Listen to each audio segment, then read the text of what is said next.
In a desolate remote area, mysterious figures were carefully guarding a hidden location. A whispered thought echoed in someone's mind after a month of hardship in Xinjiang, Tianmen.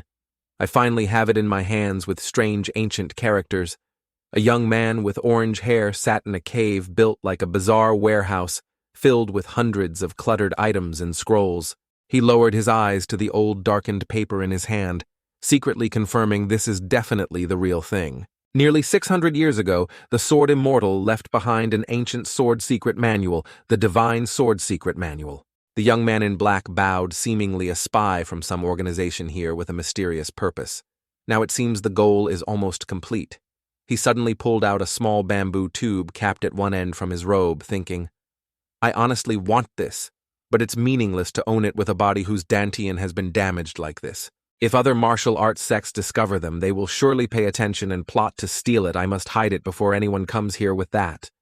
The young man rolled the paper into a scroll and put it into the small bamboo tube. His next action was to swallow the rough bamboo tube for what purpose was clear to everyone. But it seemed this thing was too hard to swallow. Unfortunately, he couldn't maintain his coolness for long. The young man couldn't help but complain, Ugh, I should have brought water. Suddenly a voice spoke from behind him. You're here. It was the Yellow Dragon Hall Master of the Martial Arts Alliance, Mo Yong-su. He looked very young, dressed in blue. He looked at the young man in black and said, Hey, blood cult, spy, have you found the Divine Sword Secret Manual? The young man, without any guard against him, honestly replied, You've arrived, Mo Jong-su. I've found it, and I've safely put it away. If you keep your promise, I'll hand it over to you. At this moment, a bald old man behind Mo Jong-su, also belonging to the Martial Arts Alliance's fourth elder, Baek Wee-hyang, suddenly spoke a promise. Huh, I had one when I came here. You want me to remove the blood clot from your chest, right? Mo Jong-su didn't deny it, replying, I did promise that, but his hand slowly drew the sword from its sheath. He didn't add the next part, but why should I keep my word? He revealed a deceptive face and said, Anyway, you have nowhere to go after leaving the blood cult, do you? He finally called out the young man's identity. Yi Yang family, Wunhui. You were expelled from the sect because your dantian was destroyed, and 10 years ago you were kidnapped by the blood cult, and had blood clot implanted in your chest. From then on to the blood cult, you were just a puppet. So even now, even if you want to reclaim your freedom, where will you go? Am I wrong, Wunhui? Mo Jong-su rattled on about Wunhui's entire tragic life without missing a single detail. This showed how cunning that man was. Wunhui knew this well, but still couldn't believe it subconsciously, thinking he knows everything about me.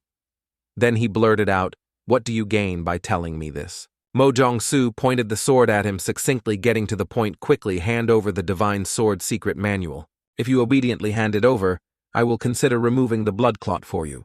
Wunhui lowered his eyes to his reflection on the sword blade, gloomily replying, Divine Sword Secret Manual. I have kept it in a place. Only I know you also know my situation. Right, I'm not asking for any special privileges from your sect. He expressed with sincere eyes, I simply want to leave the blood cult and live a peaceful life like a normal person. So first, please remove the blood clot for me. Once that's done, I will voluntarily hand over the secret manual to you. Baek Wee-hyang, standing to one side, suddenly burst out laughing lol. On his face, pretending to be a living Buddha, he gave a sinister smile and said, You're truly stubborn. As soon as he finished speaking, Mo Jong-su acted unexpectedly, and without a word, he plunged a sword into Wunhui's heart. He narrowed his eyes, predicting, I knew it. This is where a third-rate spy like you hides things. I bet you hid it inside your body. Wunhui's innocent actions indeed made him easily fall into a great enemy's trap. The sword strike hit a vital spot, immediately causing him to spit blood. The young man painfully cursed inwardly. Those bastards, they intended to kill me from the start. Mo Jong-su had no intention of letting him live longer. He brutally pulled out the sword, causing Wunhui to stagger backward. Blood trailed from the blade, forming a beautiful arc in the air. Mo Jong-su, in the cold darkness, pressed close to the young man in front of him, tauntingly laughing, Don't hate us, Wunhui. The moment you became a spy here, your fate was sealed. It will end like this. Wunhui's flesh and blood gushed in agonizing pain, but his face was emotionless, as if he had completely numbed the poor young man. In that brief moment, couldn't help but blame himself. Damn it, why did my miserable life end like this? With that, he bent down and clutched his chest, while Mo Jong-soo fiercely swung his sword once more, aiming at him. This second strike was the fatal blow. Woon-hui was slashed in the abdomen, his eyes rolled back, and he fell backward. Unexpectedly, Mo Jong-soo's fatal blow miraculously struck the exact location of the bamboo tube Woon-hui had swallowed earlier. The sharp sword showed no mercy, cutting the rolled-up secret manual in half. Mo Jong-soo, quick as lightning, saw the object destroyed and instinctively blurted out, "Damn it, the secret manual was inside him." But immediately after, before he could even react, a flash of green light shone directly into his eyes. Mo Jong-soo unexpectedly shouted, "What the hell is that?" A bizarre scene appeared for some unknown reason. Woon-hui's body suddenly erupted in a hellish green flame, burning ceaselessly. Mo Jong-soo was angry and confused. What is this? Why is his body burning with green flames? Woon-hui himself didn't understand what was happening, only feeling something was wrong. Thinking it's not hot at all. Is this not real fire? A faint smile seemed to appear on his lips. Lol. But what good is that? Now, unless I have something called an afterlife, I hope it will not be as miserable as this one. Then the entire scene before his eyes plunged into endless darkness, condensing for a moment like exploding glass shattering into pieces. At this moment, suddenly, a splash of cold water came from nowhere, hitting Woon-hui's face, who had just been stabbed to death. Woon-hui immediately jolted awake, his soul barely coalescing, and screamed cold, so cold the people surrounding him laughed loudly. Lol, look at you. Woon-hui was in extreme confusion. He remembered the memory from just now and instinctively touched his stomach, only to find it intact. He thought in panic, my body has no cuts, no signs of burns. A familiar voice teased, "Hey, you look pathetic." Woon-hui, before Woon-hui could even look, he was startled and blurted out, "This voice must be." The owners of those voices were Song Jua-baek and Song Woo-jun, both calling themselves the Hunan Twin Blades. Song Jua-baek said blankly, "Are you out of your mind this drinking bet? The Hunan Twin Blades, won again." Song Woo-jun immediately chimed in, "Hunan Twin Blades." Woon-hui's thoughts echoed, are Song Jua-baek and Song Woo-jun, the infamous black and white twins of the blood cult. Why do they look so young? I remember I used to be close to them. Besides, why am I still alive and well, even though I was just burned alive by that green flame? After a long moment of wondering, Woon-hui noticed the mirror next to him, reflecting his face, and he picked it up in shock. Huh? A loud sound, the people around him asked in confusion. What is it? What are you so shocked about? Woon-hui observed for a moment before confirming this. This is me when I was young. Song Jua-baek saw the person in front of him acting like he was possessed. He couldn't help but kick him affectionately. This crazy guy is still drunk, huh? Woon-hui fell backward to the ground. The twin brothers bent down and looked at him, reminding him, "Sober up and pay us the bet, idiot." Waking up to violence. Woon-hui clutched his head and groaned. Damn it. It hurts so much. He suddenly realized something strange, huh? If it hurts so much, how can it be a dream? Immediately, he jumped up the young man like a madman, grabbed the person next to him by the collar, and shouted, "What day is it today?" Song Jua-baek was startled and cursed. "What are you talking about, Woon-hui?" Woon-hui spoke even louder. "What day is it today? Is it that hard to ask?" Song Jua-baek firmly held his arm and growled, "Let go of my hand first, only." Song Woo-jun, leisurely beside them, spoke up to answer the year of Jia. Shu, the month of Jiu, the 9th day. Woon-hui turned his head in surprise. The year of Jia. Shu, he began to deduce, if today is the 9th day of the month of Jiu in the year of Jia. Shu, then this is exactly the day, 10 years before I died. Song Woo-jun twirled his index finger at his temple, implying he was foolish. Saying otherwise, "What year do you think it is? Did you drink too much and become stupid?" Suddenly the person burst out laughing. Lol. Woon-hui was overjoyed and hugged the person who had just kicked him, shouting happily, "Jua-baek, I'm so glad to see you." Song Jua-baek, on the other hand, felt disgusted and cursed. "Hey, you're so cold. Let go of me." Woon-hui doubted again. Wait a minute, is this really 10 years ago? If it really is 10 years ago, then old memories gradually flooded Woon-hui's mind. It was a clear, star-filled night. The moon high above shone brightly at this moment. All vegetation and living things were silent, and humanity was deep in slumber. In the courtyard, a man was on guard duty. It seemed the young man was on a late shift. He probably hadn't been guarding for long before he opened his mouth and snored. Suddenly, several mysterious black shadows appeared from nowhere without a sound, as if ghosts. The young man woke up with a start. He opened his eyes groggily and vaguely saw human figures in front of him sleepily. He mumbled, it's late. Guests have arrived. I fell asleep. Someone go greet the guests. Unfortunately, as soon as he finished speaking, the assassin guest standing in front of him had already slashed his neck with a sword. The unfortunate young man's cut was so clean that it sliced through skin, flesh, and bone like cutting tofu. It's unclear why a group of assassins came to this house. The guard before his head was severed naively called for lower-ranking people to greet the guests. Soon, a few minutes later indeed, the creak of a door opening was heard. A young boy yawning widely stepped out until he woke up and looked at the scene in front of him. He was shocked. The senior who was speaking fluently just now had turned into a bloody corpse with his head rolling on the ground. The young boy was completely terrified. His throat immediately let out a chilling scream. Wunhui remembered that night and felt it was enough returning to reality. The young man clumsily stood up, constantly rummaging through his belongings and putting them into a cloth bag, mumbling to himself, "Damn it. Where is it? I should have packed earlier." Song Juabek didn't understand what happened to the hateful brat in front of him after he woke up. Instead, he felt that he seemed to be planning to escape debt. "Hey, you're not going to say you don't have money, are you?" Wunhui didn't bother to say much to those innocent sheep. He shouted, "If you don't want to die, pack your bags and get out of here quickly." Song Juabek had a fiery temper. He simply couldn't hear the serious implication in the warning. He angrily cracked his knuckles gloomily, threatening, "This is really too much. Do you need me to teach you a lesson?" Wunhui had no energy to listen any further. A moment later, he quickly found what he was looking for. A smile appearing on his lips, found it. It was an old sword on the table. The sheath was even wrapped with several torn white bandages. It was the only precious relic his mother left him. The Shaodan sword. Wunhui held the hilt of the sword, thinking, "I deeply regret losing this in my previous life. No matter how urgently I need to escape, I must take this with me." The moment the heavy sword was lifted suddenly from nowhere, a piercing scream pierced the young man's delicate eardrums. Wunhui, unprepared, immediately felt pain in his head from the sound and covered his ears. He struggled to open his eyes. Sweat beading confused what's happening. "I thought I went deaf." From outside the courtyard, someone cried for help. "Help!" Song Juabaek frowned. He turned to ask his brother, "Did you hear that?" Song Wujun nodded.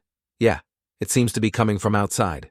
Wunhui, sitting to one side, felt strange. If it's from outside, this sound is too loud. But he quickly returned to the most urgent matter. Now is not the time to argue that scream means it has begun. It turned out that every passing moment now was the next development of that bloody night in Wunhui's memory. Song Juabek and Song Wujun heard the cry for help and looked out the window. Indeed, they quickly saw black-clad assassins surrounding the outside. Song Juabek was confused. Who are they? Song Wujun was no different, asking, "What should we do?" Wunhui suddenly weaved between the two, pushing them aside and shouting, "Get out of the way! Let me see!"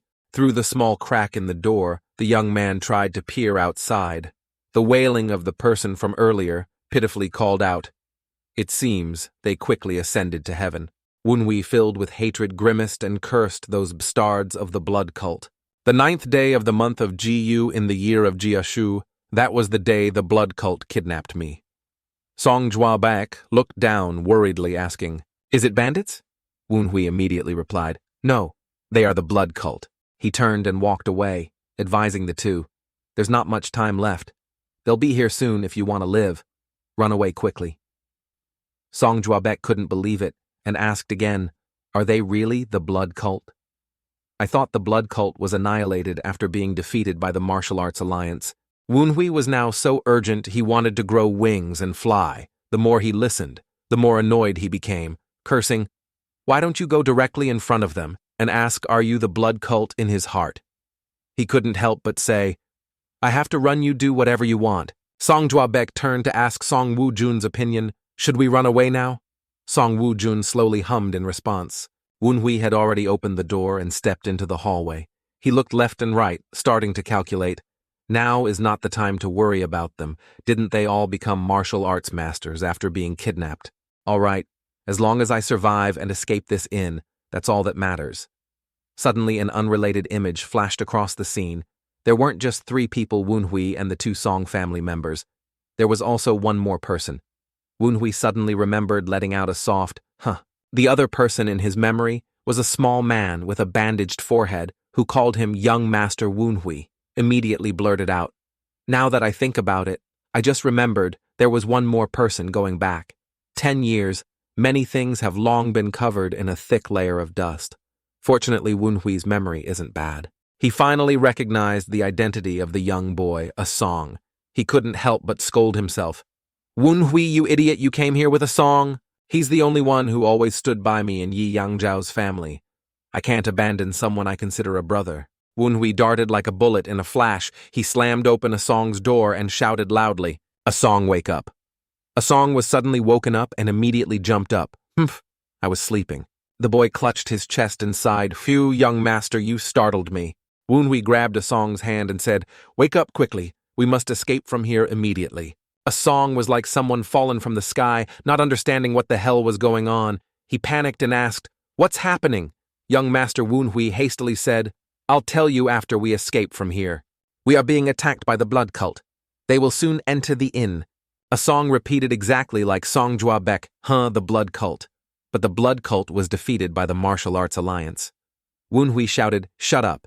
Just know what I tell you." Both of them rushed through the chaotic crowd. A song noticed they seemed to be going in the wrong direction and said, "I understand, but isn't the exit that way?" Woonhui had already calculated that way is impossible.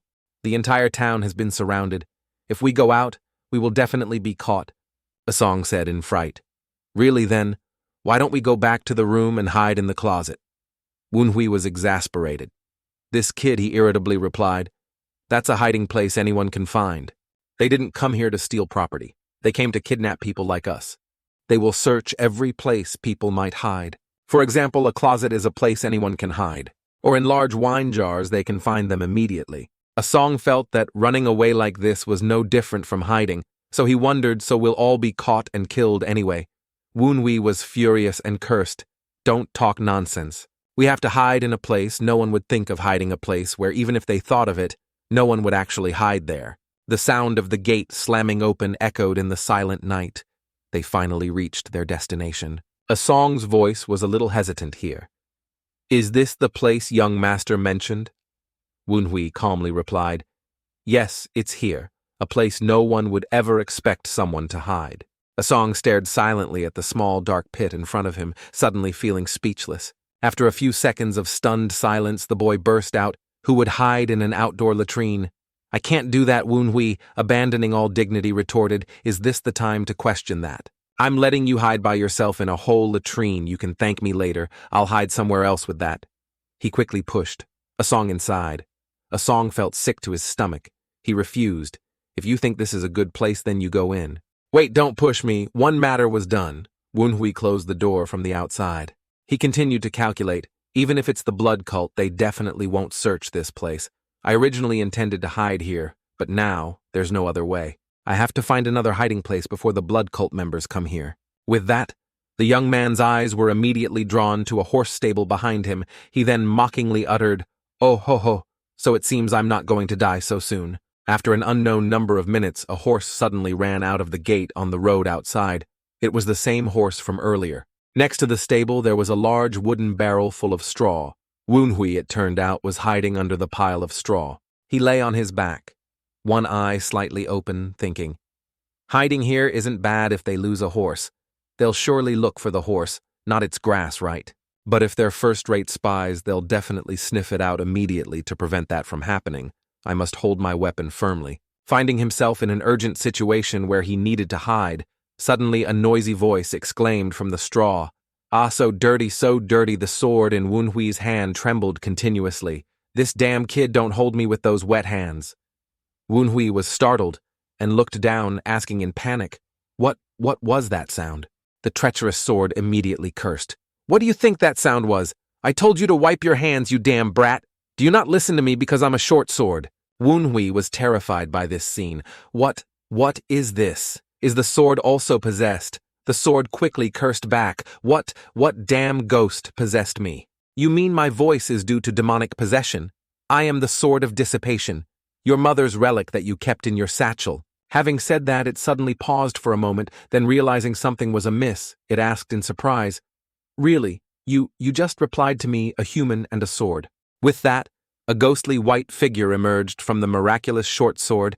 It was a small woman with long, flowing platinum hair. Her attire was somewhat strange compared to people from the Central Plains, with bizarre patterns. Could it be the soul of the Sodom sword? Woonhui was shocked and gaped. The female floated gracefully in midair. She said, "If you can hear the sound from the sword, can you also see its incarnation?" Woonhui's eyes widened. He even thought there was something wrong with his mind. What is this? Am I hallucinating? Is this a ghost? I don't hear, I don't see, but he didn't expect this female to seemingly hear what he was thinking. Her face showed annoyance and discomfort. "Hey kid, I know you can see and hear me. We swords can read your thoughts when we come into contact with you," she said, raising her claws. Woonhui recoiled in shock.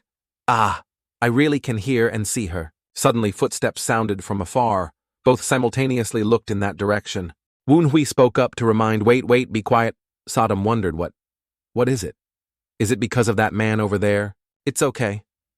Anyway, you're the only one who can hear what I say. This is the first time someone has talked to me. Woonhui was annoyed by this overly noisy mosquito. He cursed. "I know. Please be quiet for a bit." "Okay. I can't think straight." The spy was a bald man. He wandered around inside with the purpose of finding people to kidnap. Suddenly his gaze was drawn by something. He crouched down. On the ground were footprints of someone running. The shoe sole was clearly imprinted, revealing the person's size. This man quickly deduced the most suspicious spot. He looked up, his gaze sweeping towards the nearby horse stable. Footsteps sounded again. Woonhui tightened his grip on the short sword in his hand. The spy walked closer and closer, until his shadow was cast by the moonlight onto the messy straw in front of him. Sodom, seeing that this had nothing to do with her, asked, "I ask you one question. If you're discovered, will you stab him? I mean, your strength compared to his is quite different. Do you have the guts to stab him when you're caught?" Sodom's innocent question inadvertently brought back memories of his previous life. Woonhui seemed to hear the voice of the evil man. "Mo Jong-soo. Listen to your heart beating so loudly. Are you scared?" The spy had now reached out his hand towards him. Woonhui clenched his teeth. The image of Mo Jong-soo killing him was still vivid in his mind. At this moment, the spy's hand was extremely close. Woonhui finally broke free from that haunting image, opening his eyes wide. A second later, the young man, like a wolf, sprang up, a fatal blow gripping the short sword. He stabbed the spy in the neck, acting flawlessly from beginning to end. The unlucky spy didn't have time to react immediately, receiving a pain that pierced to the top of his head. His eyes rolled back, and he couldn't even groan. Woonhui's killing intent flared. The young man, filled with courage, rose and answered the previous question. "Scared? No, I'm very excited. Watch me, I will survive this life at any cost." Sodom didn't expect the young man in front of her to also be a hidden master. However, that was enough to surprise her a little. She crossed her arms and vaguely praised him. "You're quite good, aren't you? I thought you were just an idiot who only knew how to compare drinks with the Song Brothers all year round. It seems I need to re-evaluate you." "Oh, where did you learn this?" Woonhui was busy hiding the enemy's body in the straw, and her constant nagging in his ear annoyed him greatly. He used his thoughts to scold her. "You're making my head explode. Please be quiet for a bit." Sodom felt that she hadn't bothered him at all. She sighed. "I only said a little bit." Woonhui also let out a heavy sigh, then ignoring whether she heard him or not. He thought, "For now, I'll just ignore her." Sodom, next to him, immediately muttered, "Kid, I hear what you're saying. The situation is getting much worse." Woonhui pondered based on his previous life's experience. According to the blood cult's military strategy, when on a mission, warriors would divide into groups of 3 and go together. "The comrades of the bastard I just killed will come here sooner or later. I've hidden his body here. But it's only a matter of time before they discover it. If I get caught in this situation, I will definitely be killed on the spot, without any questions asked." The young man thought of the danger. "Then I must finish everything before escaping from here." Suddenly, Sodom next to him turned her head. Her senses were better than Woonhui's, so something must have arrived. Sodom's expression remained unchanged. She looked and immediately told him, "Hey, Woonhui." Woonhui, who had been concentrating on his calculations, was constantly disturbed by this woman. He complained irritably, "Ugh, what now? Can you please let me think in peace for a moment?" Sodom glanced behind him and replied, "No, actually, I really want to, but there's a blood cult warrior behind you, so I thought I should let you know." Such urgent news, yet she spoke so casually. Woonhui turned around in astonishment. "What?" A low voice echoed, "Did I disturb your peace? It's okay, just continue, don't mind me." Woonhui and Sodom simultaneously looked behind them. The scene that met their eyes was a spy, standing indifferently with his arms crossed at the gate. It was unclear if he had mastered the art of coming and going without a trace. In short, it was unclear when he had arrived. He then said, "I was admiring your work. Why are you stopping?" Woonhui's relaxed nerves immediately tightened like a string. Again, he vigilantly looked at the man and thought, when did he get there? And more than that, that belt. The dark brown belt, he's a mid-level warrior, a stronger master has entered the field. Woonhui stood in a defensive stance and cursed. Damn it. I should have reacted faster. If he's a mid-level warrior, I have no chance of winning right now. Sodom was very excited. She clung to Woonhui's shoulder and said, "Oh, going to fight him. Should I help you let him see the power of a short sword?" Woonhui told her to shut up. "I've been telling you for a while. Can't you just not bother me?" The spy finally strode towards Woonhui. He said disdainfully, "Look, you don't know your place, do you? You don't seem skilled in martial arts, even though it was a sneak attack. It's quite commendable that you could take down a low-level warrior. So you're probably mid-level, then I'll grant you a favor. If you surrender now, I'll give you a chance to live." Woonhui calmed himself, trying to find a demand to distract the man. He thought, all right, now I'll provoke him. He thought it and did it. He immediately opened his mouth and confronted the man. "If you're going to kill me, why do you need to talk about trivial things like mid-level and all that? You want to capture me, but you're afraid you'll die miserably like that guy, right?" The man raised one eyebrow. He asked again, "What did you say?" Sodom couldn't understand what this kid Woonhui was playing at. She shouted, "Are you crazy? What do you gain by provoking him?" Woonhui ignored her. He only looked at his opponent and thought, just as I expected, acting arrogant and only provoking will make him drop his guard. The spy thought he would immediately burst into a rage, but unexpectedly he was silent for a moment, then burst out laughing. "Lol, kid, did you eat a leopard's guts? Your mind is quite clever. It would be a waste to kill you." It seems he saw through his shallow scheme, Woonhui seeing that his initial plan was useless. Angrily thought, "Damn it, he's more cautious than I thought." The spy drew his sword from its sheath. The sharp long sword under the moonlight emitted a faint cold blue light. He said, "It seems you're trying every way to avoid fighting." "Then let me see," he said, rushing towards him, the heavy sword swung in a perfect arc. "Are your skills as good as your mind and your mouth?" He then quickly and sharply swung the sword horizontally. The sword's aura was overwhelming. If Woonhui didn't dodge in time, his head and neck would definitely be split into two. A male protagonist wouldn't be useless, like that reborn and alive. He absolutely couldn't die. So early in a flash, he quickly ducked down miraculously, dodging the dangerous sword strike. His will shone in his eyes layer by layer. Even if I'm a third-rate spy and my Dantian is destroyed. But it's enough for me to see through you with that. He skillfully transitioned his defense into an offense, swinging a straight, decisive cut towards the enemy. It was a pity that before the sword tip could even touch the opponent's clothes, his movement was precisely caught by the spy's hand, easily blocking the attack. He uttered, "Too slow." Woonhui frowned in surprise, the spy his opponent. At least nearly 2 meters tall compared to Woonhui's currently small body. Indeed, it was no different from a praying mantis trying to stop a chariot. He casually lifted him up and evaluated. "Your observation is pretty good, but your movements are too slow." Woonhui suddenly relaxed his hand holding the sword, causing the weapon to slowly slip. The spy continued to speak, but that last strike was quite good. "I'll pretend I didn't see you kill that low-level warrior, so just quietly follow me in those few brief moments of discussion and persuasion." Unexpectedly, the short sword didn't fall to the ground, but was accurately caught by Woonhui's other hand. As soon as he caught it, without waiting for the opportune moment to pass, Woonhui immediately powerfully cut through the air, aiming a straight slash at the opponent's neck. His movement was so fast, it was invisible, becoming a dazzling streak of light, carrying killing intent. He shouted in reply, "No way!" But thinking he had severed the man's artery, Woonhui secretly rejoiced. All right, I have.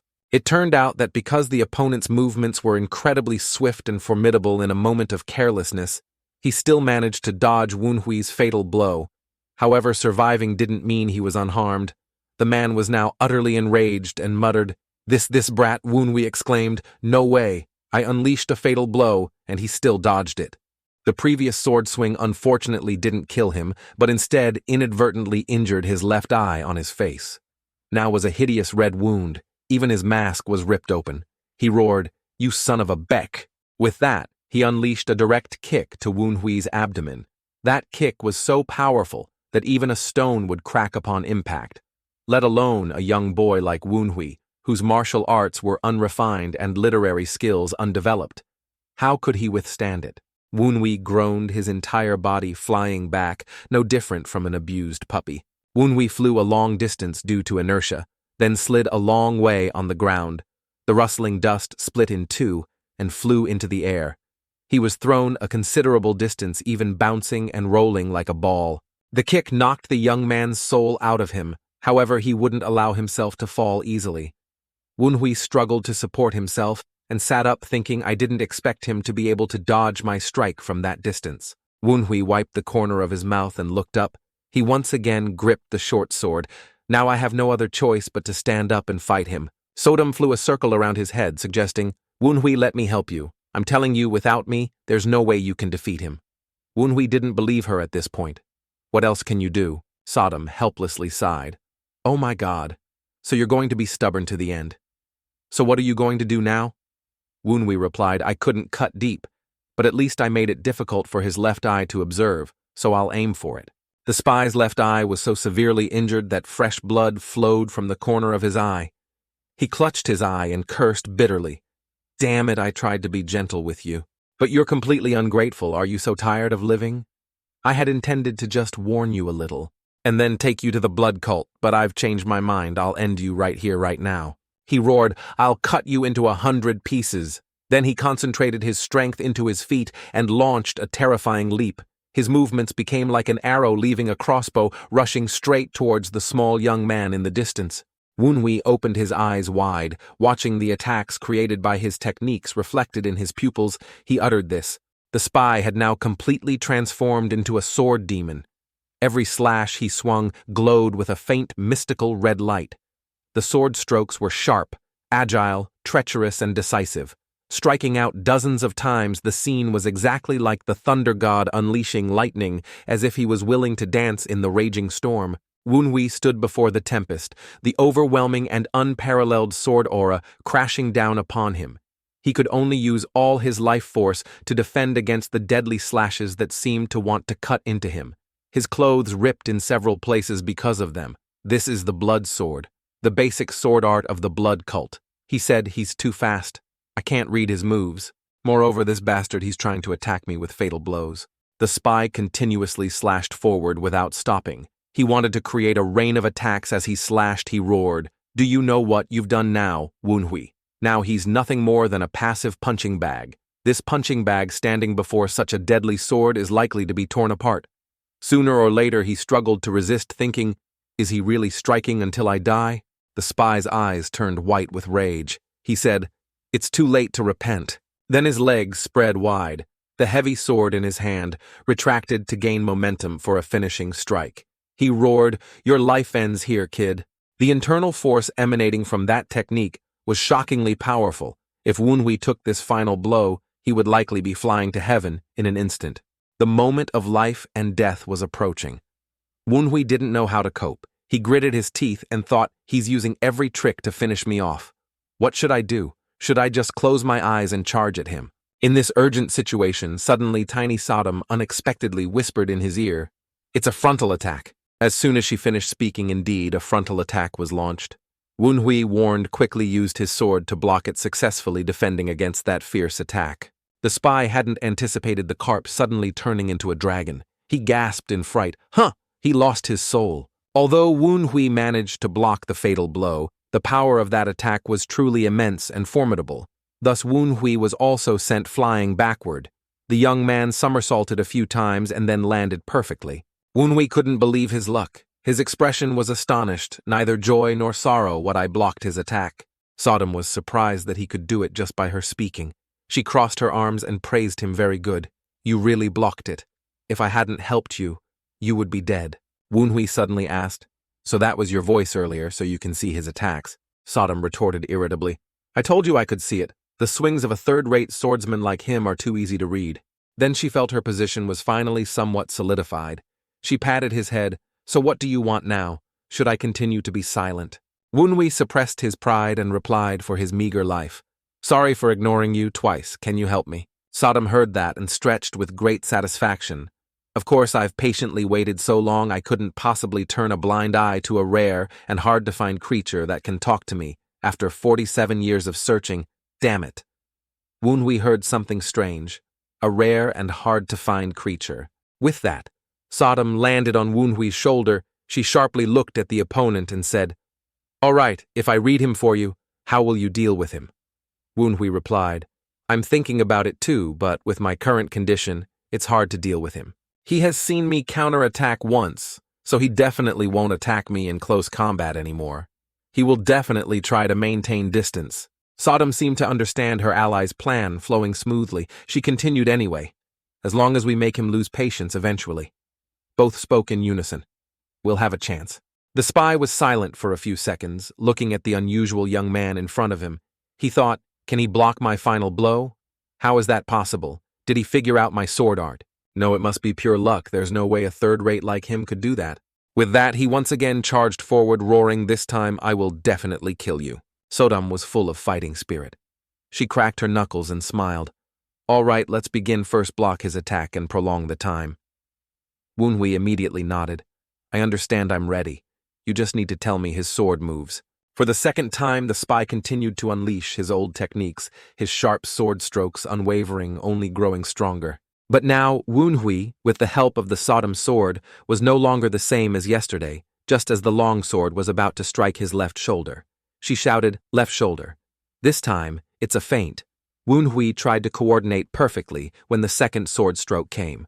Sodom said, Right wing. The spy's expression changed unpredictably as he fought. He couldn't believe that after only one attempt, this kid could respond and counter him so smoothly. He couldn't help but exclaim, Impossible.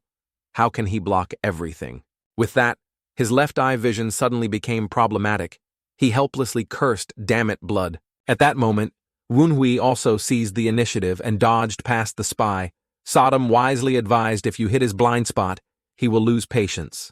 His counterattacks and blind spots will have low accuracy, but his counterattack speed will be very fast. He will definitely swing horizontally delayed by one beat indeed. As soon as the spy finished speaking, he turned his head and looked at Woonhui, grumbling, This sneaky blind man. Woonhui approached him. He crouched very low, close to the ground, trying to avoid his left side's vision. At this moment, Sodom shouted. Woonhui immediately charged forward. He gritted his teeth, his eyes filled with determination to win. When the spy regained his focus, he saw Woonhui right beside him. He said in surprise, How can he? Then he ominously added in a mocking tone, Is that what you wanted when I was startled, right? It turned out he was only feigning to mock Woonhui. The spy then unexpectedly kicked. Woonhui's right arm, the force was so strong that one could almost hear the bones cracking. Woonhui failed in close combat. Instead, he was kicked back, making him groan in a flash. The situation was balanced again. The enemy, having eliminated the danger, once again maintained a safe distance, while Woonhui struggled to maintain his balance on the ground. He bowed his head, clutching his injured arm. His opponent saw this and was very pleased. He laughed and said, Is your arm broken, you idiotic bastard? It's commendable that you know how to aim for my blind spot, but a third rate is still a third rate.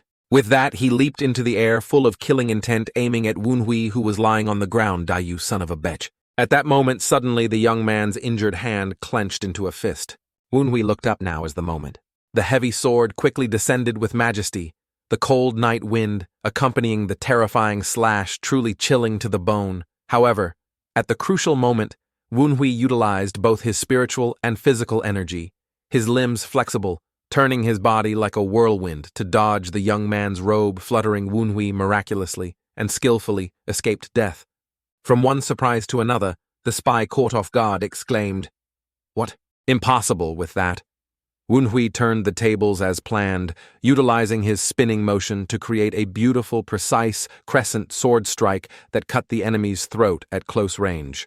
A second later, a gush of fresh blood erupted like a ferocious volcano. Wunhui simultaneously fell in a shower of blood. He opened his eyes wide. I did it. I cut him. A fierce sword fight finally came to an end. Now the spy was just a cold corpse, lying sprawled on the icy ground with a pool of blood. Sodom's voice echoed. Are you all right? Can you stand up? Wunhui calmly replied. Yes, I'm fine. Sodom praised him for the third time that day. Your skills are pretty good. I thought your arm was broken earlier. Wunhui said very humbly. If he had been a little more cautious, everything would have been exposed. Sodom excitedly recounted the scene from earlier. Your final attack was so cool, you spread your legs and spun around, then slashed his neck. Wunhui, covered in grime, wiped his chin and said, I was able to do that, thanks to your help. Thank you, Short Sword. Sodom suddenly became a little bashful. Oh yes, even though I'm a short sword, Wunhui added.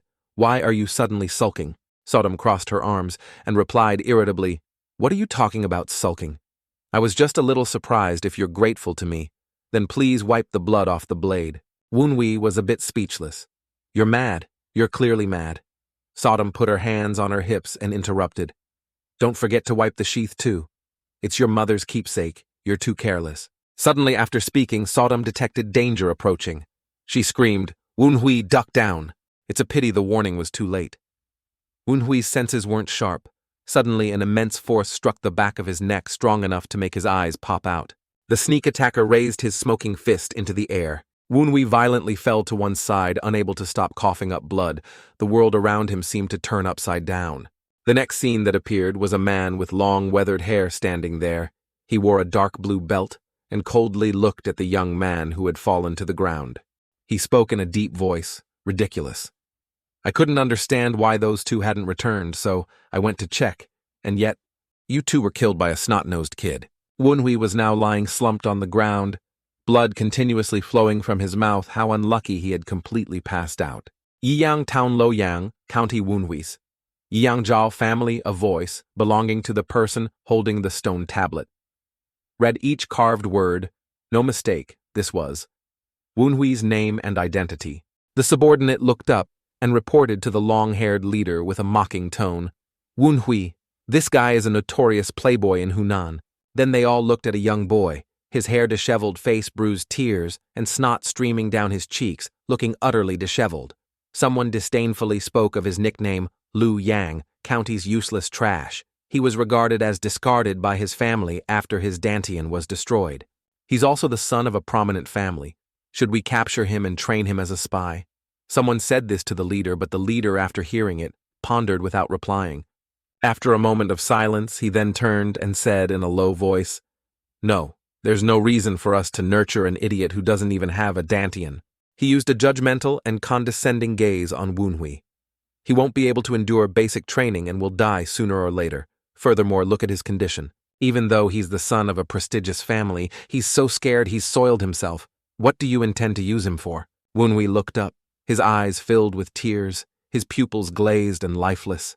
He heard every word enter his ears. He's not even worthy of being called low-level. Get rid of him. As soon as Wunhui heard the words get rid of him, he was scared, senseless. He was terrified of death, so he immediately knelt down and shouted, Great hero, please don't kill me. I'll become a spy or anything you want. With that, he trembled like a pitiful and disgusting puppy, even clasping his hands in supplication before those who had beaten him to this state. Please spare my life. Suddenly, a thought from reality echoed in his head. Will I cry and beg like that? It turned out to be one of the most humiliating and miserable memories of his previous life. How cowardly Wunhui was then. Wunhui now was not so lowly. His face always maintained a calm and restrained demeanor. It was truly worthwhile that he cultivated such ability during his decade as a spy. In his previous life, he looked at the familiar yet unfamiliar scene before him, secretly thinking, I struggled to avoid this situation, yet it still happened. No, not entirely the same this time. Both my hands are tied, Sodom sword. How long have I been unconscious? He called out in his subconscious. But in response, there was only the whispering wind from outside. No one answered at all. Woonhui called again. Sodom sword, why don't you answer me? Realizing this action was futile, he rolled his eyes to look at his short sword in the hand of a spy and secretly realized, perhaps it's because it's not in my hand. I can only talk to the sword if I hold it in my hand. The long-haired leader remained in the same posture in the same spot facing him, but this time, his words and attitude were completely different for someone with a crippled dantian. He's quite impressive. When you used this old broken dagger to kill 2 of my subordinates, it's true that even though you've lost your dantian, you're still the son of a prestigious family. Woonhui heard that and gave a cold smile. This time he valued him more than in his previous life. The blood cult had a strong pragmatic tendency, so if it continued like this, they'll take me with them, right? Calm down, Woonhui. You'll just return to the same fate as before. No, I have to think positively. I have to survive and seize the opportunity to escape from here. Waiting for the blood cult squad leader to speak again. However, the content was far different from what Woonhui had calculated. He coldly looked into his eyes and said, "Then we'll take care of him. Right here." Woonhui was utterly stunned. Clearly, he had valued him highly just now, so why did he want to slice him like tofu? Just like in his previous life, a subordinate also felt this decision was very contradictory. So he said, "Sir Leader, he does have intermediate skills if nurtured properly." Then the leader didn't let him finish and interrupted. "It's true he can become a spy, but how many people out there have good bodies and dantians worthy of being nurtured into spies? So why use this trash? Get rid of him." The subordinate, valuing obedience above all, immediately drew his sword without hesitation and uttered a respectful affirmative. Woonhui never expected this old man to be at odds with him, from this life to the next, never changing. He angrily gritted his teeth, cursing in his heart. Damn it, only his assessment has changed, but the core remains the same. There's no other way, I can only pray for my life. As in my previous life, with that. The young man truly and shamelessly abandoned all dignity, shouting exactly like that moment in the past. "Please spare my life. Great hero, I'll do anything you want." The long-haired leader found this young boy very amusing, but weakly, so he heard him bow and beg and sneered. "Oh, look, you've been staring at me with your frog eyes all this time, and now you're begging for your life. Stop your cowardly act and pay the price for killing my subordinates." That's it this time. It's even worse than a fraction of his previous life. He was even more hated by the man. Woonhui's blood rushed to his head. He was so angry, he almost choked. Damn it, even more miserable than my previous life. The subordinate's blade was raised high above Woonhui's head. Woonhui's eyes darted, trying to find a glimmer of hope that could save his life. He thought nervously, "Is there no escape?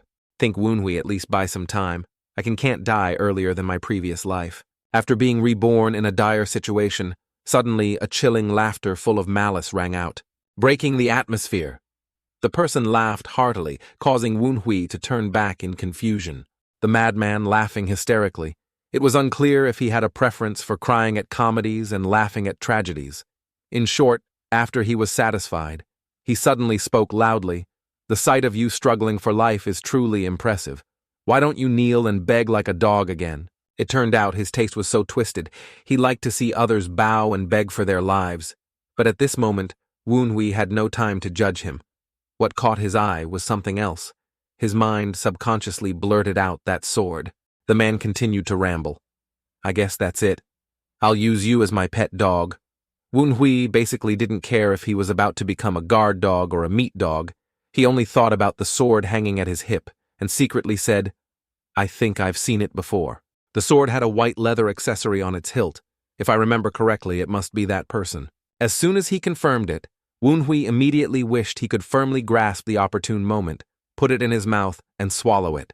He prostrated himself on the ground, like a demon possessed, performing a ritual. "Blood demon, may you be blessed. Blood flows across the world. Concubine, Ping-an, the 4th blood star." A whole squad of a dozen people, hearing such a noble name uttered from the mouth of an outer disciple, immediately fell into extreme confusion. They turned to each other, questioning. 4th blood star is the 4th blood star here. The blood cult squad leader was also confused. However, he had no intention of being led by the nose by Woonhui, so he quickly turned to his subordinates and said, "What's all this noise about? There's no way someone like the fourth blood star would be here." But as soon as he finished speaking, he suddenly felt a chill down his spine, a wave of imposing killing intent emanating from behind his neck, forcing him to turn and look. He didn't look, but when he did, he saw his mother enraged. No, perhaps even more terrifying than his mother. The leader, terrified, prostrated himself without any unnecessary movements.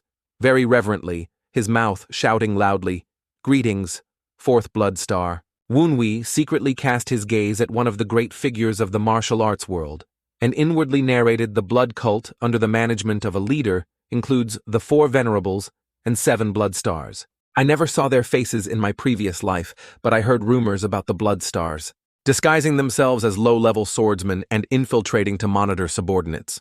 A young man's deep, warm voice commanded him look up. Woonhui immediately dared not disobey and lifted his head. Before him now was a man with smooth, silvery purple hair like a flowing stream. Under the moonlight, his long hair became even more ethereal.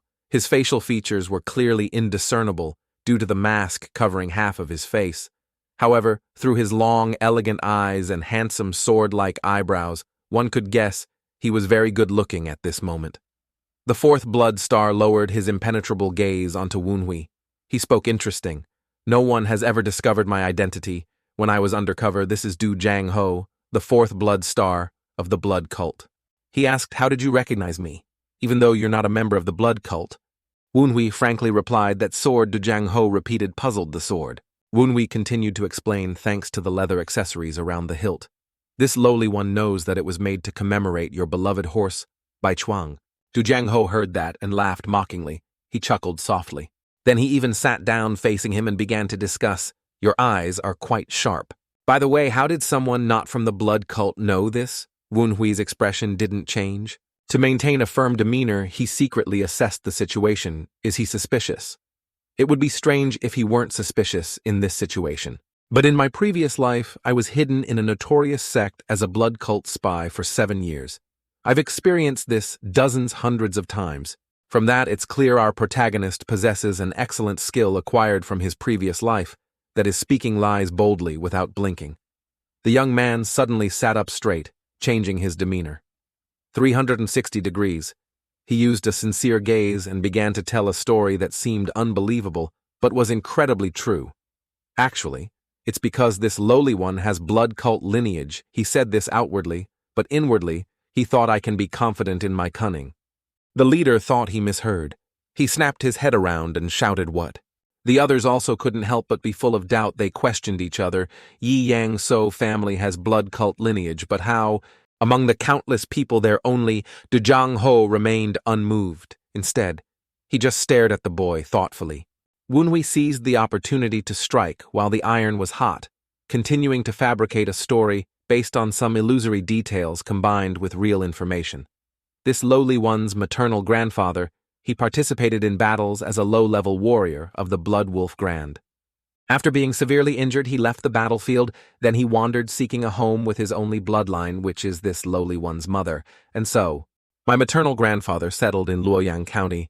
Although it was very difficult to find a place to hide from the war, his injuries became increasingly serious. To earn money for ever-increasing medical expenses, this lowly one's mother worked as a servant for the Yi Yang So family. There she met my father and developed feelings, and this lowly one was born there. Du Jang Ho looked at him profoundly, hearing that he paused and said, "Your maternal grandfather was once in the Blood Wolf Grand." Interesting, continue.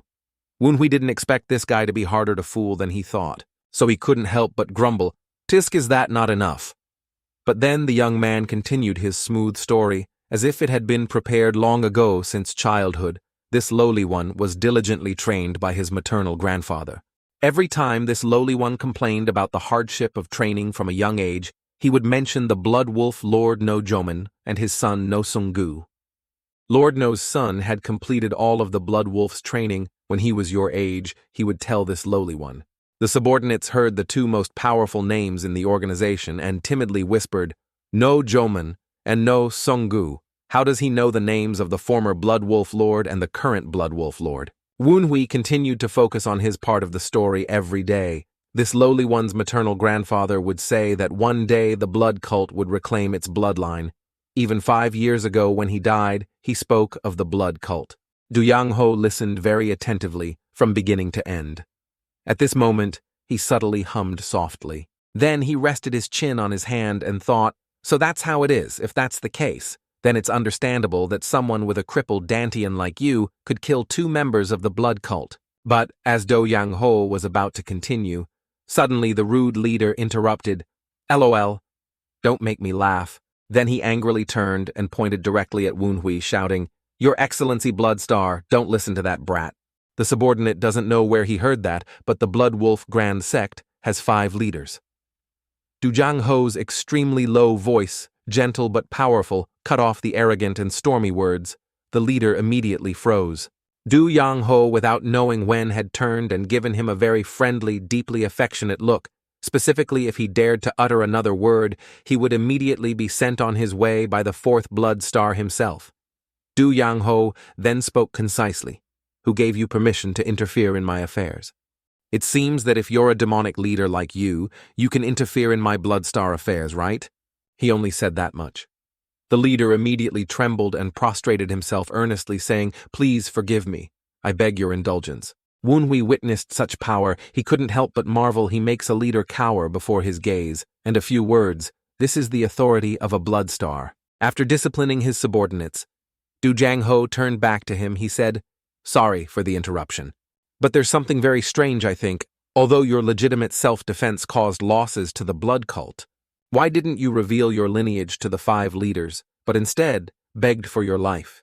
Woon-hui was fortunately quick-witted. He didn't waste a second and immediately replied that this lowly one was afraid of being punished if they knew his identity and that he had killed 2 subordinates. Please forgive this lowly one. When he bowed his head in a hidden corner where no one could see, Woon-hui couldn't help but feel a little scared of the person in front of him, thinking he's so sharp. I've lied mixed with the truth.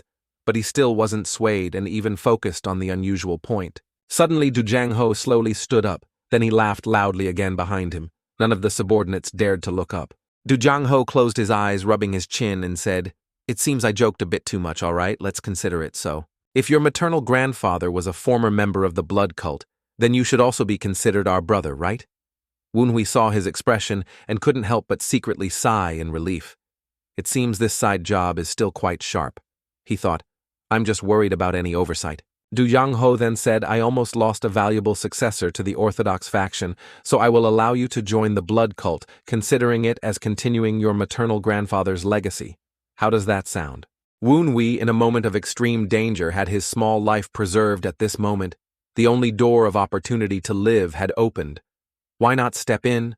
The young man quickly bowed respectfully to the 4th Blood Star's kindness, replying, It is indeed an honor for this lowly one. 4th Blood Star, my maternal grandfather can also smile in the underworld. With that, a burden was subtly lifted. Woon-hui felt a spring breeze in his heart and let out a tired sigh. Somehow, I still managed to save my life. But in the end, I still have to join the blood cult. What was this reincarnation for? The ropes binding Woon-hui's hands gradually loosened. It seemed he was finally released. As soon as he was untied, Woon-hui immediately immersed himself in the role of a loyal servant to the blood cult. The young man prostrated himself very low, expressing his gratitude and respect behind Du Yang-ho. He shouted loudly, Blood demon reigns, cleansing the world with blood. Du Yang-ho left without looking back. His hands clasped behind his back, he walked and said, Welcome back to our sect. Woon-hui remained in his kneeling posture. He closed his eyes bitterly. If he had known everything would turn out this way. Why bother fighting and struggling? He sighed. Although I'm still alive, I'm forced to return to the blood cult. If I had known this, I would have just let myself be captured. Suddenly, Du Yang-ho stopped. He seemed to have thought of something and told Woon-hui, Oh, all right. Finding a descendant of our sect is also fate. I will listen to your wishes. Woon-hui looked up in surprise, although his expression remained calm and composed. His heart couldn't help but churn what the blood star told me, to state my wish. Perhaps he's trying to see how I'll react.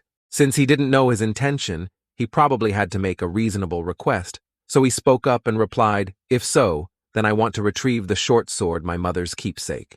Du Jang-ho said expressionlessly, keepsake. Then he turned and told the 5 leaders to give him that item. Give it here. But the 5 leaders were as stubborn as leeches because Woonhui had killed not 1, but 2 of his subordinates. He objected to Do Jang-ho, but the 4th blood star he had used. Du Jang-ho basically didn't even acknowledge him. He didn't even bother to turn his head, extending his left hand. He calmly ordered, "Don't make me say it a second time, 5 leaders. Here." Du Jang-ho's words were as heavy as a mountain. If the 5 leaders still didn't know their place and made him speak another word, it's likely their heads wouldn't stay on for long. The 5 leaders after that sentence dared not utter another sound. He could only bitterly offer the sword. Yes! Du Jang-ho held the short sword in his hand and drew it from its sheath. His hand, every bone clearly defined, raised the unremarkable short sword to eye level, observing it carefully for a moment before he finally assessed, "It's indeed a bit old, but it's still a good blade." But as he spoke, his other fingers gently touched the blade. Who would have thought that in the next second that madman would actually, with an unruffled expression and just a little force, break the sword in half? He even threw out a sentence. "You have to pay the price for spilling the blood of our sect's disciples, don't you? Next time you wield a blade, I think you should be more careful." With that, Du Jang-ho gently applied a little force to his fingertips and precisely flicked the short sword, sending it flying. In a second, it was embedded right into the ground in front of Woonhui's head. Woonhui slightly lifted his eyelids to look at him. A few drops of sweat silently trickled down, thinking he just flicked his finger, and the sword already vibrated. Indeed, profound internal power. Perhaps he's trying to warn me. No doubt about it, but right now, I'm still alive. A few moments later, a subordinate stepped forward and ordered Woonhui stand up. "How long are you going to sit there?" Woonhui sluggishly stood up and replied, "Yes, I'll pick up the sword and leave immediately." He picked up the hilt of the sword, secretly thinking anyway, as long as I find the Sodom sword, it'll be fine.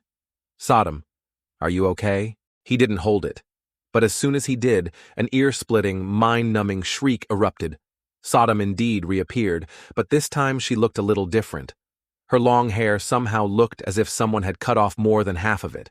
She exploded in rage, shouting, "Oh my God, my hair, and you ask if I'm okay. What am I going to do about this?" Woonhui was completely startled. He tried to calm her. "Calm down, Saddam. I'll take you to the blacksmith to fix it later." Sodom truly remembered the hateful, long-haired 4th blood star. She cursed him. If I could move on my own, I would definitely shave his head. Bald. Woonhui secretly applauded. I'd love to see that too. Sodom now returned to the important matter. She clasped her hands behind her back and asked him, What did you say? Woonhui, are you really a blood cult member? Why didn't I know?"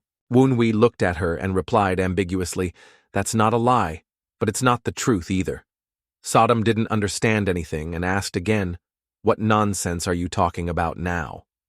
Woonhui only continued, "That's how it is, but if it's you, Sodom's sword, then I wouldn't mind telling the truth." Sodom frowned, unable to comprehend this person, she uttered, and then sighed. "What's so serious?"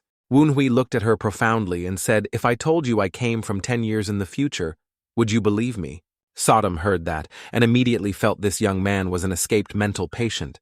She expressed deep alienation and questioned herself, "Is he crazy?" Du Jang-ho was standing not far away in reality. He wasn't someone who was easily led on. It was just that his status made him more calm and gentle than others. He wasn't like the crude 5 leaders who showed everything on their faces. Even though he didn't believe Woonhui's story, he didn't show it at all. Now that everything was temporarily settled, he stood next to the 5 leaders and nonchalantly instructed, "Send someone to Luoyang County to investigate Woonhui's maternal family." The 5 leaders were surprised to look at him upon hearing that. Then he regained his composure and said sharply, "Do you think even the 4th blood star?" Du Jang-ho replied, "Yes, actually. Whether he's telling the truth or not isn't that important." Du Jang-ho seemed silent from beginning to end, but in reality he was very meticulous in his observations, he said. But he observed my every subtle action, grasping my intentions, just like a skilled spy. Regardless, he knows too much about our blood cult. We must pay attention to him. The 5 leaders immediately raised their fists and replied, "Understood." It was late night.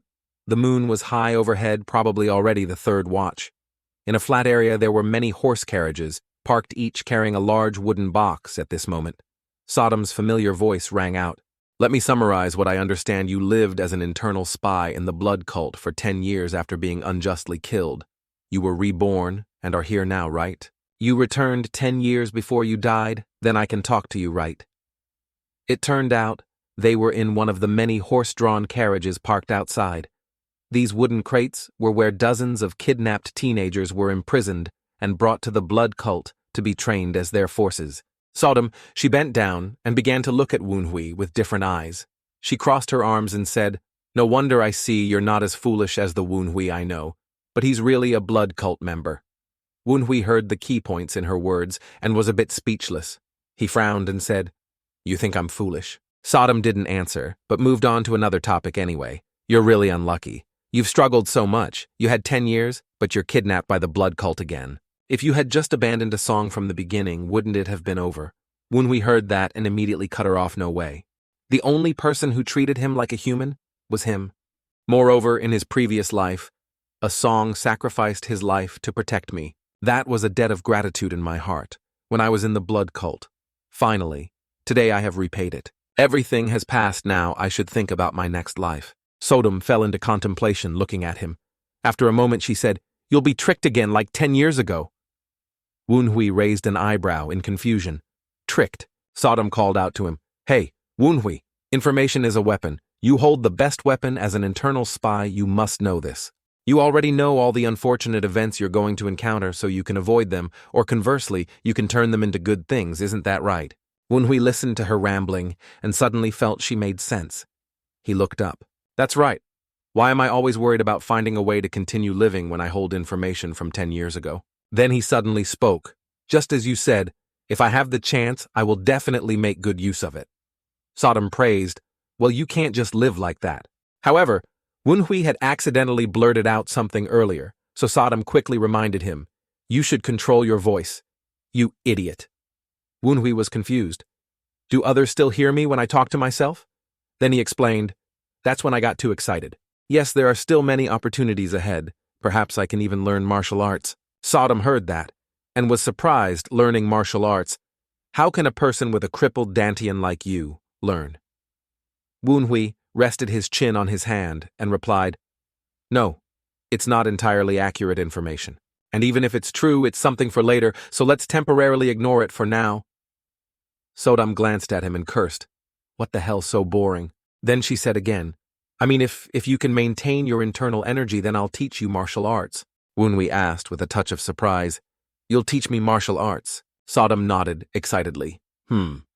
I am the short sword technique that my previous master once used and no one else knows it besides me. Woonhui didn't believe this ridiculous story and waved his hand, learning martial arts from a sword. No way. Sodom felt her honor was damaged, so she irritably taught him, Haven't you ever heard the saying, Even a 3-year-old guard dog can recite poetry? I know much more than you. Listen, now I will recite the incantation for you. Woonhui saw this person was full of fervor, so he couldn't stop her and just forced a smile, agreeing, All right. Suddenly, a strange phenomenon occurred. Woonhui felt something unusual, without knowing when, until he looked down and saw his right hand burst into a strange blue flame, just like when the flame engulfed him in his previous life. Woonhui watched the blue flame endlessly swirling his heart, churning in terror. He exclaimed, What is this blue flame? A second later, the young man subtly entered a strange secret realm. The secret realm looked exactly like the night sky, with countless shining stars and a magnificent galaxy stretching across his vision, and Woonhui, who had entered it, became stronger and taller, just like his age in his previous life, but he wore nothing and his long hair flowed wildly. Woonhui was terrified by this scene. He looked around in confusion and shouted loudly, Where is this? How did it become like this? Suddenly a voice, sometimes far, sometimes near, echoed in the infinite space. The universe will open for whoever possesses the sword heart. Woonhui looked everywhere. This place had no sky, no ground. Besides him, he saw nothing but shining stars. So whose voice was this? However, he knew this was not Sodom's sword's voice. Then a magical scene unfolded before the young man's eyes in the middle of the night sky. A circle slowly appeared, swirling inwards like a whirlwind, and in the center of that whirlwind, a beam of light shone down, precisely aimed at Woonhui. Woonhui understood nothing, only exclaiming, "That is." But a few moments later, the intensity of that light grew stronger and stronger, so much so that he couldn't look at it normally anymore. Woonhui had to cover his eyes with his hand. Trying to observe, he couldn't help but exclaim, "What in the world is it?" Everything unfolded to that point. Then Woonhui suddenly returned to reality. He hadn't even fully recovered when he was again drawn by the persistent blue flame clinging to his hand, refusing to dissipate. He said, "I'm back." What was that just now? Moreover, Sodam seemed unaware of what he had just experienced. She wasn't even affected. She saw him lost in thought while she was rambling. She got angry and cursed. "Hey, Woonhui, what's wrong with your mind?" I'm struggling to recite the incantation. Woonhui saw her and asked, "Sodam, do you see this?" Sodam looked at Woonhui's raised hand and said, "Huh? What?" Woonhui explained, "Look closely. There are 7 small dots on my hand, like the Big Dipper." Sodam apparently couldn't see it. She thought he was going crazy again. "What Big Dipper? I only see your hand. Are you satisfied with the martial arts techniques of the short sword? Now, all right, I don't want to talk anymore before we get there. Don't look for me." With that, she filled with anger, turned into a white smoke and vanished. Woonhui didn't even care, only staring intently thinking, "Only I can see it." Woonhui closed his eyes to rest for a while, then apologized to her. "I'm sorry, Sodam, but are you okay? It took half a month." Sodam was still angry. "I'm tired." Woonhui nodded. "I know, but what was that just now? It was like the flame when I returned." Woonhui lay down quietly. He looked at the hand that had just been engulfed by the blue flame. Now, for some reason, 7 small, glowing dots appeared based on their arrangement. One could easily associate them with the Big Dipper constellation. And furthermore, among those 7 dots, only one at the tail was brighter than usual. Woonhui didn't fully understand, but he thought it was clearly related to the mysterious sword god technique. Several nights passed. The sun and moon changed. The sky suddenly brightened again. The horse carriage convoy seemed to have moved to another location. At this moment, the guards were also more tightly arranged. Woonhui tossed and turned all night, not knowing if he slept at all.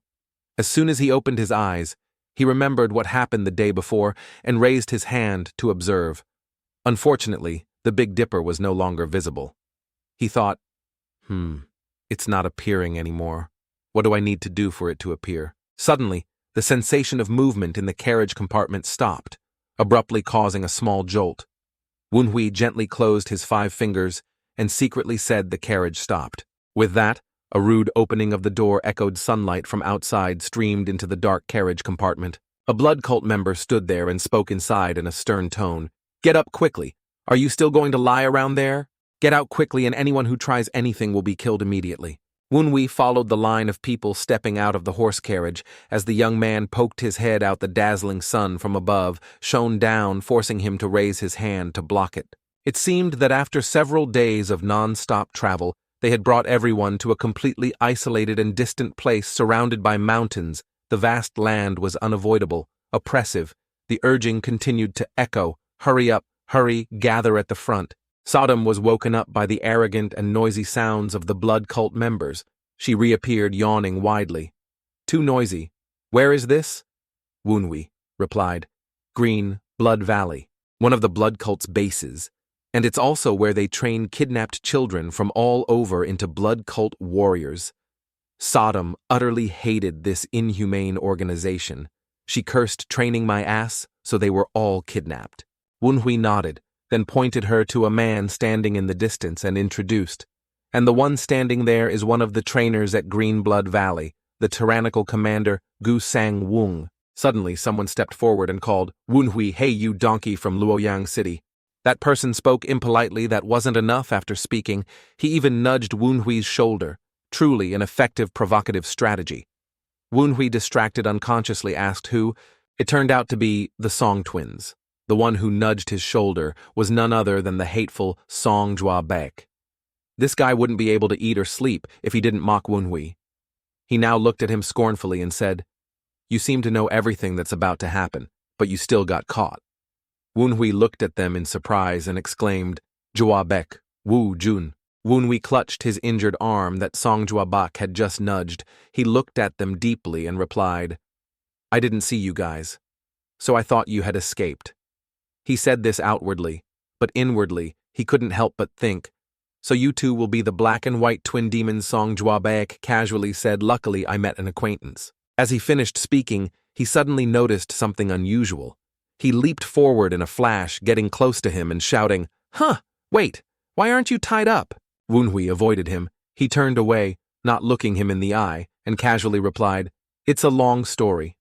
Song Juabaek didn't understand but was very curious. What, tell me? Unfortunately, Wunhui hadn't even shown any intention of telling when the 5 leaders' loud voice from above interrupted the conversation. Stop talking and pay attention. Do you see the platform behind me? I'll count to 5, run. Song Juabaek looked up at the 5 leaders in the distance who were as small as ants and complained, at least untie us before telling us to run. Who would? Song Juabaek saw Wunhui obediently following the announcement and stirring to leave. He asked, are you really running? Wunhui turned his head concisely. If you don't want to die, follow me. The Song twin brothers looked at him in confusion. Song Juabaek uttered a puzzled huh.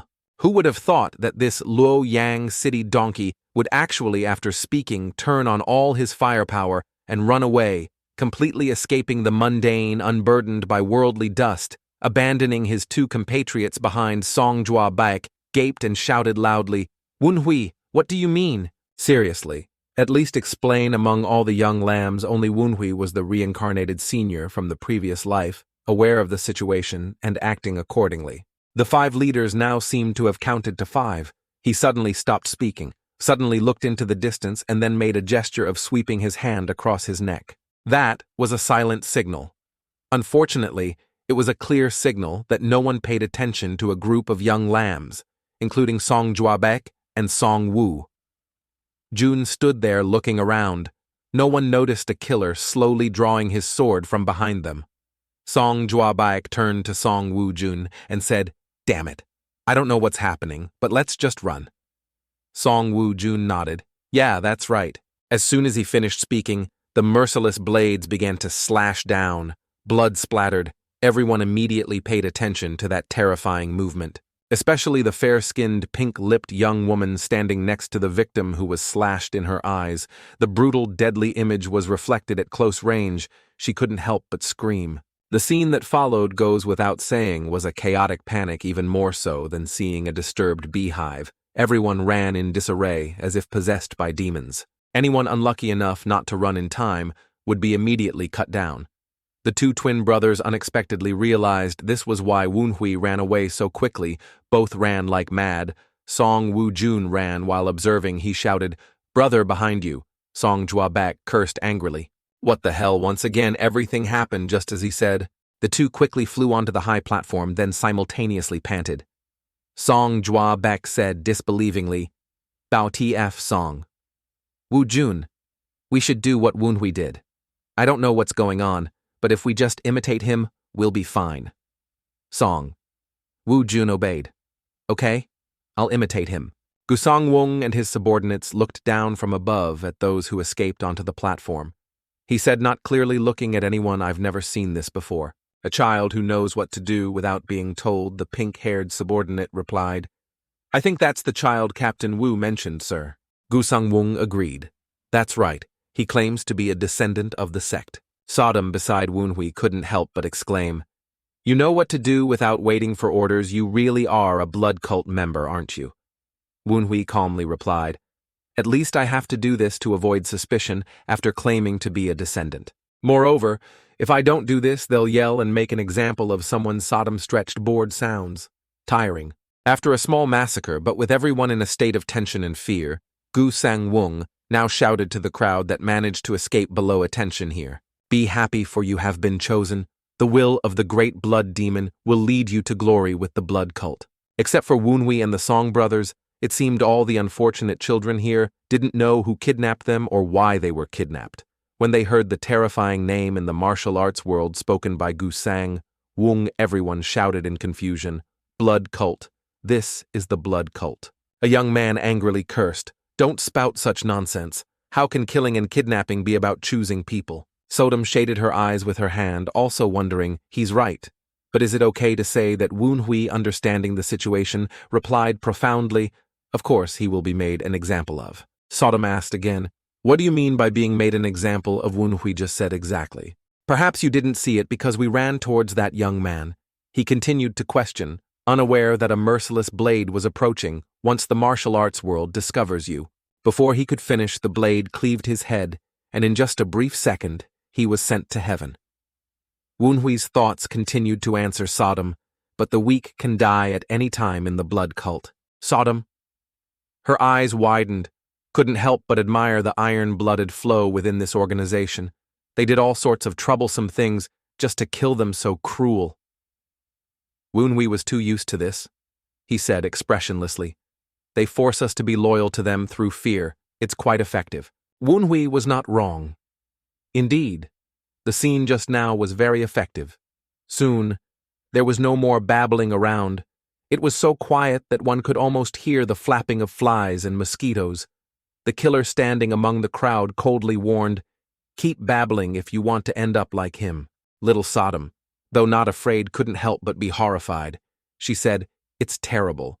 How did you survive in your previous life?" Wu Hui closed his eyes and frowned. "There's nothing to be proud of, but I managed to survive by being obedient like a dog." Gu Sang-wung, after letting his subordinates lecture, the kids immediately returned to the matter at hand. He shouted loudly, "Now we will begin the first challenge." Then he lowered his gaze and the smile on his mouth became strangely sinister. He said, "All right, let's start with you. The person in the first row? Do you know what's in this box?" The person he was targeting was none other than Wu Hui. Targeted so explicitly, Wu Hui had no choice but to calmly reply, "Sir, it's bloodworms."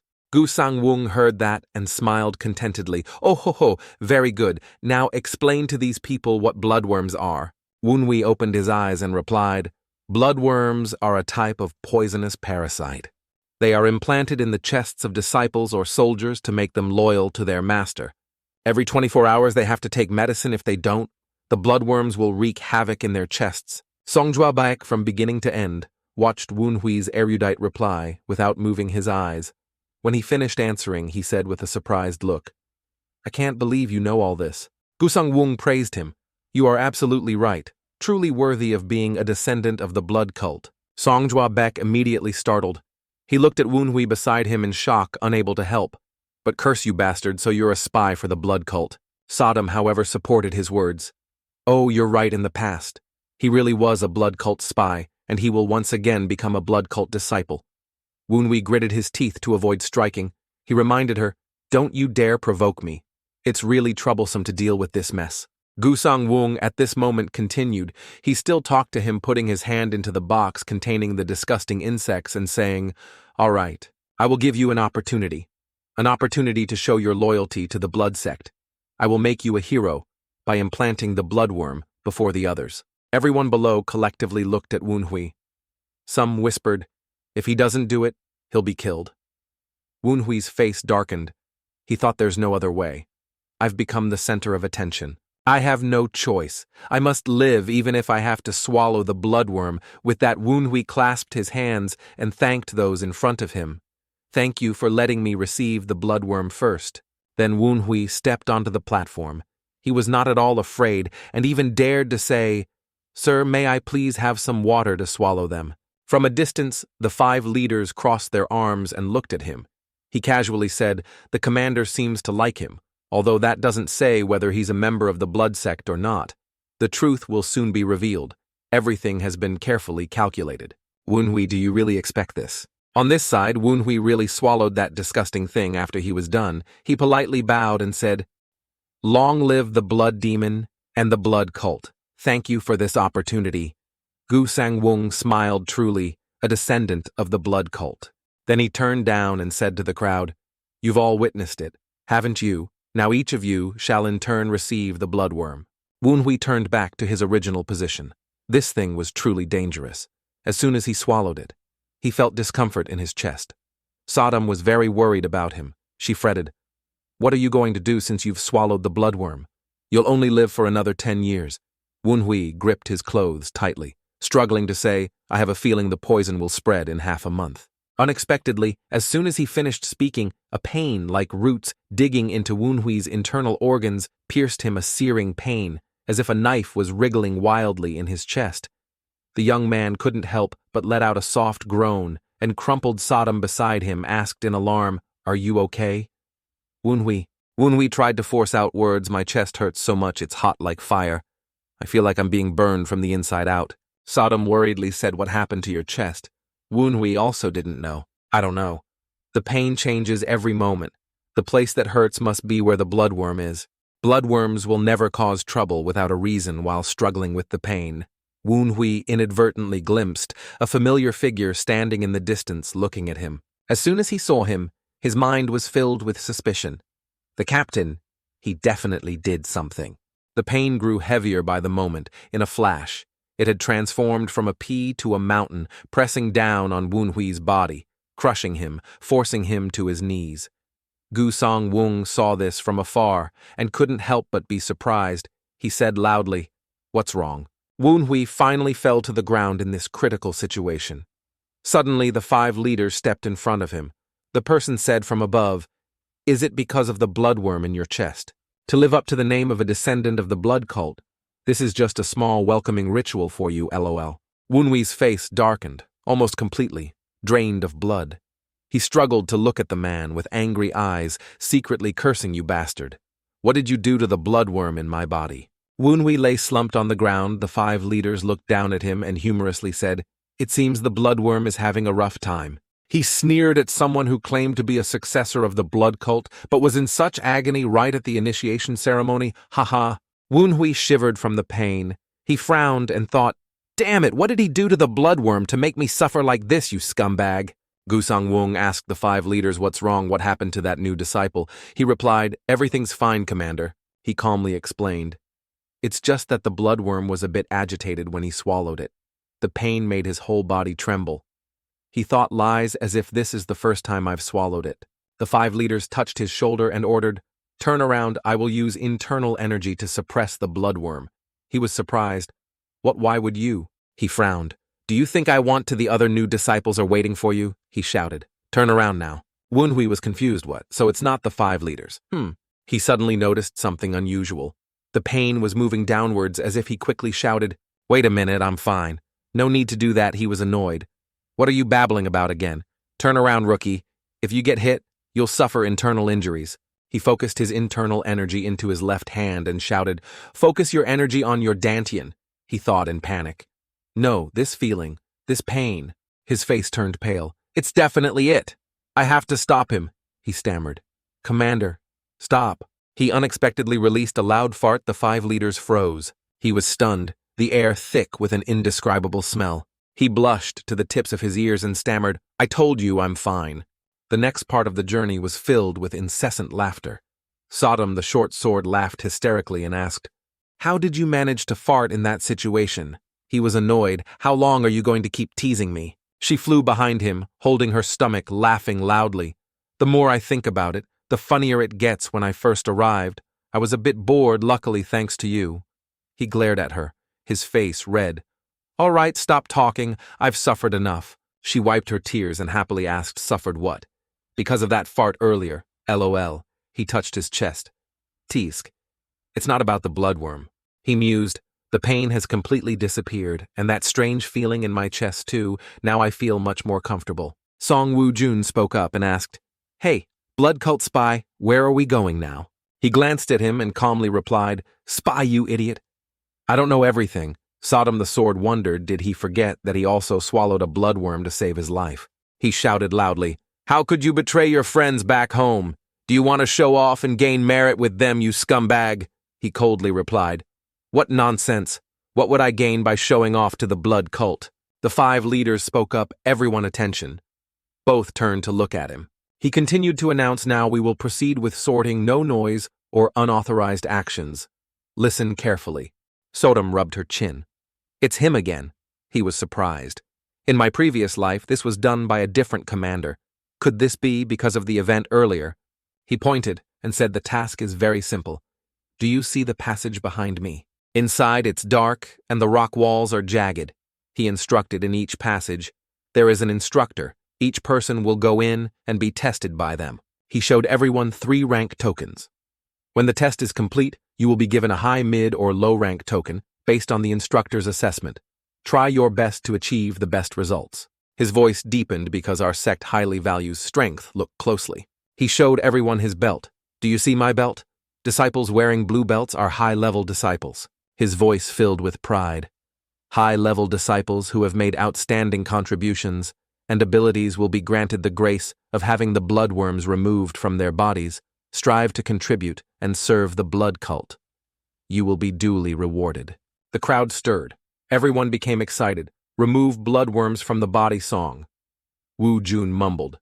So I just need to become a high-level disciple. He thought to himself, it seems everyone is excited about this tiny glimmer of hope. They don't know that this is the first step towards gradually becoming a true disciple. The 5 leaders pulled out a red flute.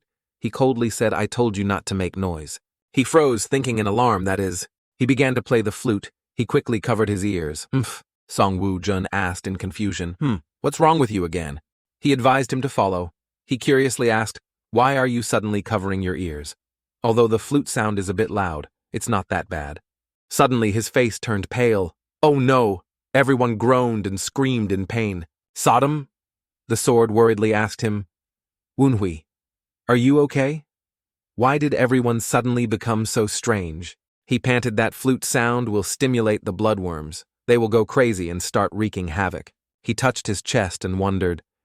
It's strange, I also heard that flute sound. But why don't I feel anything? The other disciples lay trembling on the ground. Oh, the 5 leaders stopped playing the flute. He sneered.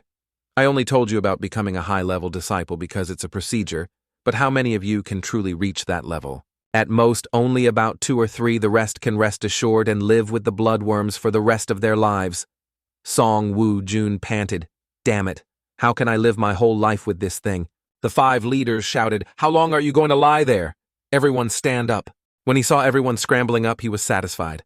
All right, now it seems more orderly, he mused. Although I'm not entirely sure, it seems the bloodworm is no longer in my chest. Sodom curiously asked, was it because you covered your ears earlier? He refuted, even if I covered my ears, it wouldn't completely stop the bloodworm from being agitated. He pursed his lips. If my dantian were still intact, I could use internal energy to check. But Song Wu Jun growled. All right, I've decided I've already swallowed the bloodworm anyway. There's no turning back, right? He gritted his teeth.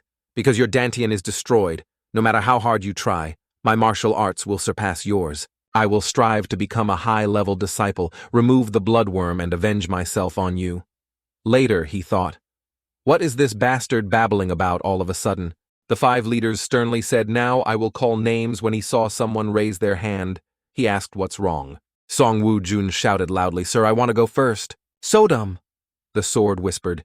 Is he angry because you didn't answer him? He helplessly thought, just because of that. The commander's voice echoed, recruit, step forward. He rushed forward. Yes, sir. He turned back to challenge him.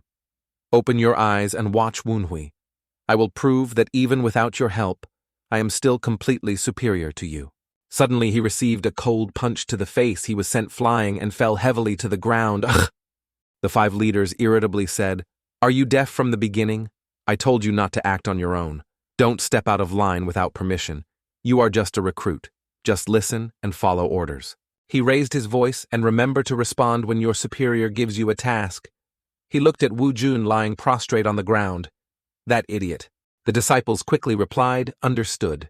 The 5 leaders ordered Yi Yang family, Wunhui, you will be the first to enter the assessment. He hesitated. You're calling me, he mused. I have a feeling he's up to something. Surely nothing will go smoothly. He smirked. Is there a problem, young successor of our sect? Do you have any complaints?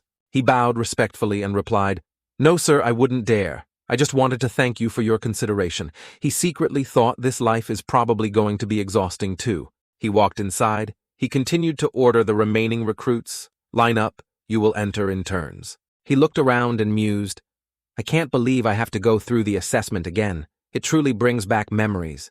His memories flooded back in his previous life. A commander named Hai Qian was the one who tested him. Sodom? The sword flew closer to him. But you don't have a dantian. What rank token did you receive in your previous life? He leisurely replied.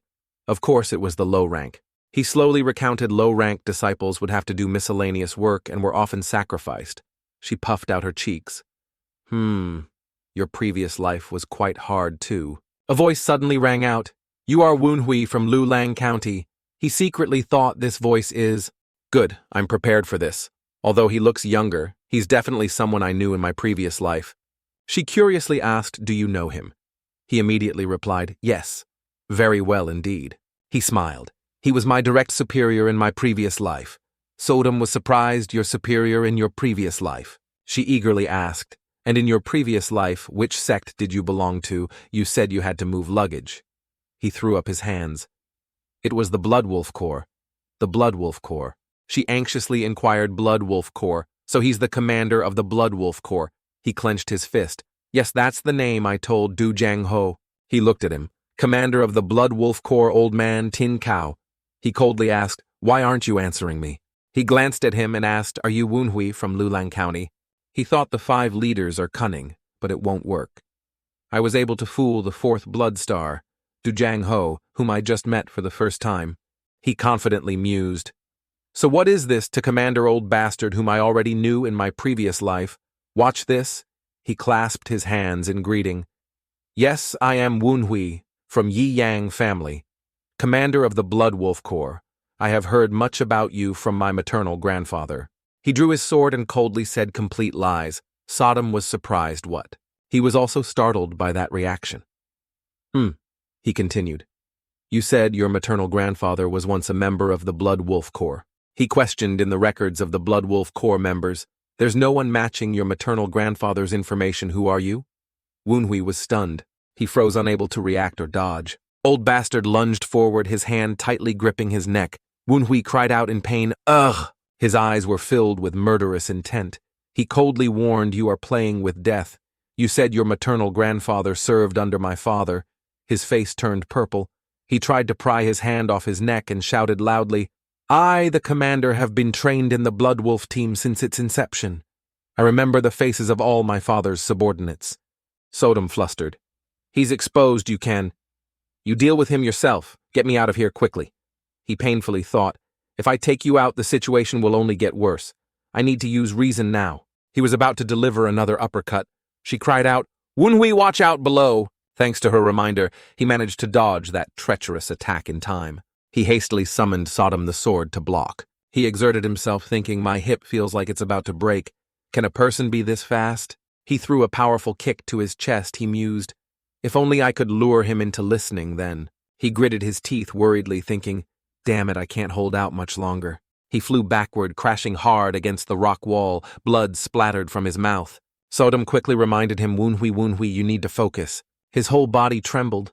He irritably thought, damn, his cruelty is exactly like in his previous life. She asked worriedly, Woonhui, are you all right? He shivered. If I get hit directly, I'll die easily, he reassured her. Sodom, I'm fine. That kick wasn't a real attack. Old Bastard continued to lunge forward. She quickly cried out, if you're fine, then pay attention. He's coming again. His head was spinning. He struggled to balance, thinking, suddenly dizzy. It's hard to focus. She looked at him in surprise. When she saw the blood stain on the rock wall, she finally understood. She cried out in alarm, oh no, your back is injured. He stood still, eyes closed. She said urgently, her voice full of worry. Then remember to move. As I say, that's a downward slash, towards your neck, from your right side. As the attack approached his neck, she cried out, block it now. He gripped his sword tightly. Both hands raised high, the tip of his sword managed to block the attack in time.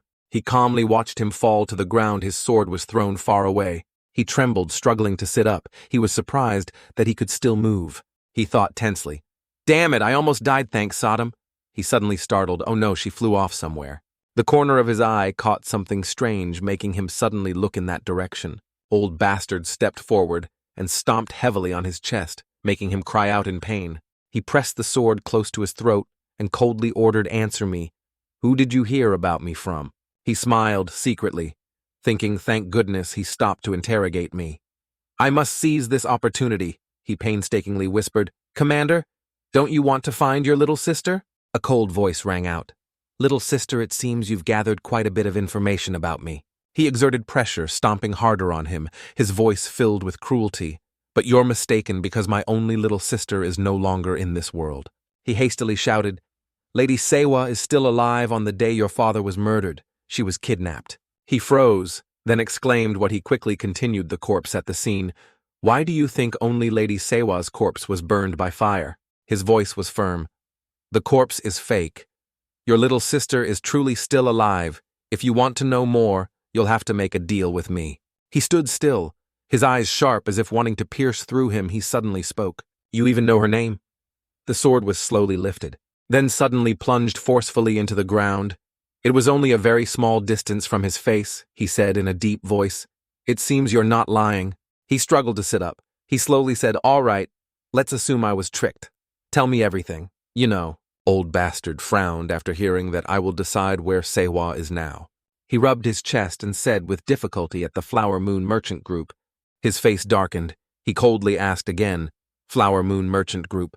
He growled, the Flower Moon Merchant Group is under the management of the First Blood Star. Could he be the mastermind behind my father's death? He quickly confirmed his speculation. That's right. You guessed correctly. It's all to stir up your anger and make you lead the Blood Wolf Corps. His silhouette clearly appeared in his mind. He continued first, Bloodstar, Jiang, Ryong. It's all his conspiracy. He frowned, his voice full of doubt. No way, that's absurd. The wounds on my father's body were clearly reported as. He cut him off. Did you see it with your own eyes, Commander? He looked at him, his tone calm.